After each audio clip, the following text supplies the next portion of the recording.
Thank you. Well, while Congress continues to work toward passage of last year's budget and the president gears up for the debt ceiling debate and prepares for tomorrow's speech about his second installment of the 2012 budget proposal, the biggest battle certainly will center around, most believe, that 2012 fiscal year's budget. My next guest is the co-sponsor of a Republican alternative to Congressman Paul Ryan's ambitious 2012 budget, the Republican Study Committee's proposal making huge spending cuts to many mandatory programs and dialing them back to 2007 pre-stimulus levels and taking a huge bite out of defense spending at the same time. Congressman Scott Garrett, also a member of the House Budget and Financial Services Committee, joins us here. We appreciate it, Congressman. Good to see you. I think I've got to give full disclosure here. Congressman Garrett also happens to be my congressman, and it's good to see you. Good to see you. Well, why do we need another budget proposal? You're not satisfied with all of the budget cutting and all of the reduction in spending over 2012? Yeah, so Congressman Ryan has certainly taken a great step, or maybe even call it a leap forward as far as the debate and the discussion they're having in Washington. No longer we're talking about how big the government should be growing, but instead we're finally changing it to, should we begin to shrink it back and live within our means?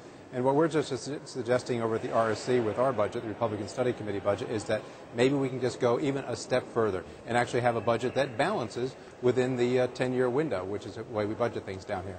And my goodness, I can only wait to hear how many times we'll hear the expression draconian attached to that recommendation. How much would you cut over the course of, say, the next few years? Well, that's interesting the way you put that, because most of the time you talk about the budget cycle compared to the Obama budget and over a 10-year period, and so Paul Ryan's budget cuts around $6 billion. Ours actually does, number-wise, about 50% more than that, over $9 trillion over the 10-year window.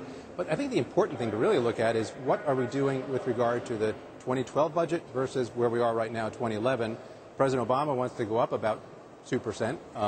Paul Ryan would want to cut it around a little 2.8%. We go even further, almost 9% reduction in the next year's budget. And I think that's a really good step we should be taking.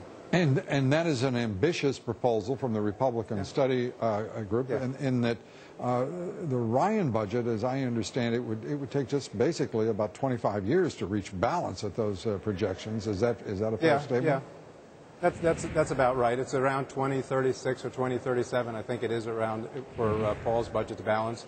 And we say, that's good, that's a good step, but we think we should do better if we balance within our window of, actually we can do it in 8 years in our budget. What's the likelihood that given these rather tepid cuts in the minds of many that have followed on with the 2011 budget impasse, all the drama that surrounded it, now there's there's discussion that it only amounts to about $20 billion, not the $40 billion, almost $40 billion that had been bandied about by leaders of both parties.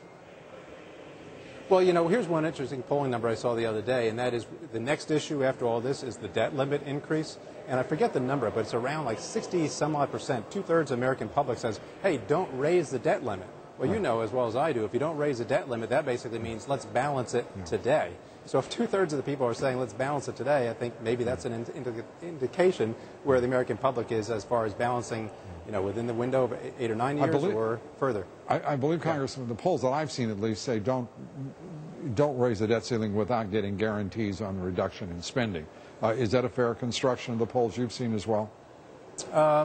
Yeah, I mean, I've seen different ones. Some say just don't raise it at all, and some say, as you say, get significant reductions and also some changes in the system, some constitutional amendments, some caps on spending in the future, all those sort of things. Yeah. Congressman Scott Garrett, good to have you with us here. Good to be with you. Thanks so much.